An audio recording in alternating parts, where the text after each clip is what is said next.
I recorded this video around Tuesday, and it's about to be a week since then. This album has been a roller coaster for me and everyone else, and I feel like that's for the better.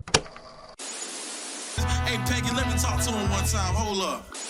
CA INO is the sophomore record of Baby Keem, an artist I've been quite fond of over the past couple years. And even with all the Kendrick comparisons, which I still think is really unfair, I think Keem does a good job of standing out on his own. He's fun, he's goofy, he got two phones, he has it all. So going into CA INO, I had extremely high expectations, and originally they weren't met. On first listen, I was just extremely confused. I knew Keem was going for a more personal tone, but it wasn't really what I expected because, in a way, it felt like Baby Keem songs with just some personal flavoring added to it. I felt disappointed, especially since I paid $21 for that CD. That shit ain't cheap! But then I kept listening to it in hopes that it would grow on me. And then I noticed a couple more tracks that I didn't like originally started to grow on me. Then a couple more.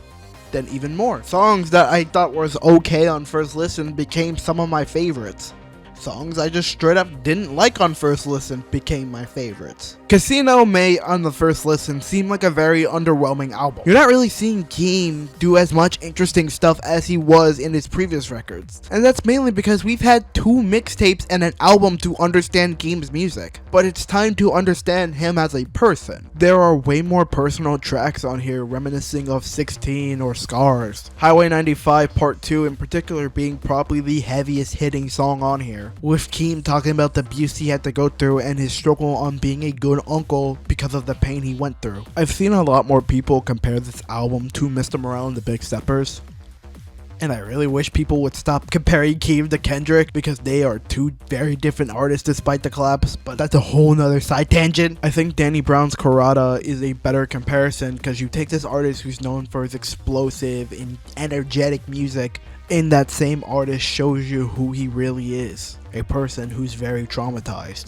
And while Highway 95 Part 2 has some of the harder hitting lyrics on here, CA INO's second half is what really got me and what really connected me with this album. Some of the lyrics on CA INO's second part really does hit close to home, man.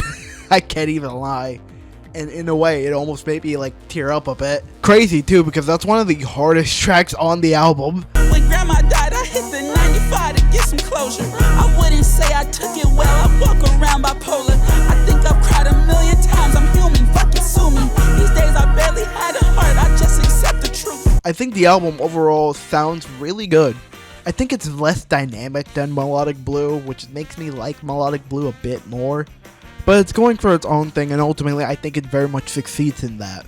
There are some songs that don't really sound the best, like Birds and the Bees. I'm just not that big of a fan of the beat on that song, and just the song in general is not my favorite from the album. It's actually my least favorite.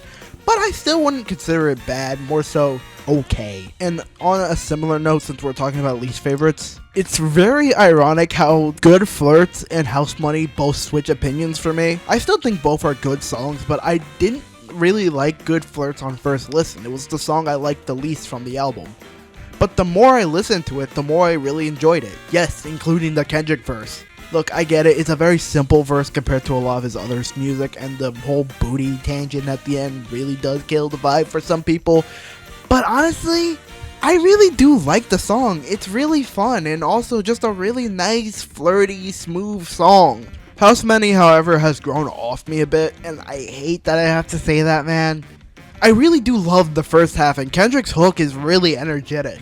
And I also really love the Denzel Curry ad-libs. I did not know he was the ad-libs on this song, and it drove me crazy because in my head I'm like, who's in the ad-libs? And I found out it's like the greatest rapper of all time, and I lost my mind. But I hate to say it, but I really don't care about Keem's second verse.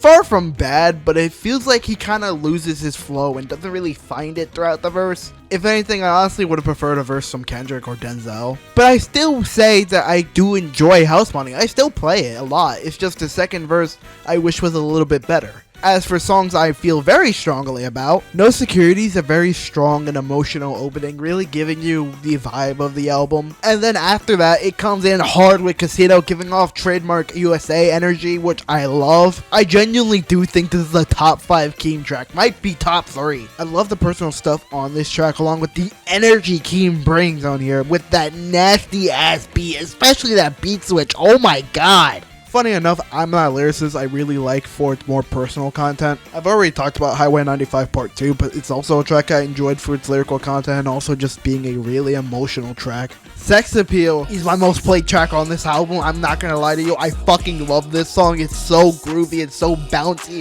It feels like I'm in a casino about to risk it all. And I haven't heard too much of Too Short's music, but I really do love his verse. It's so much fun. Circus Circus freestyle is genuinely incredible. I love the second half of this track, mainly because how hysterical that second verse is. Dramatic Girl's a pretty decent pop rap cut, albeit a little bit cheesy, but still a lot of fun.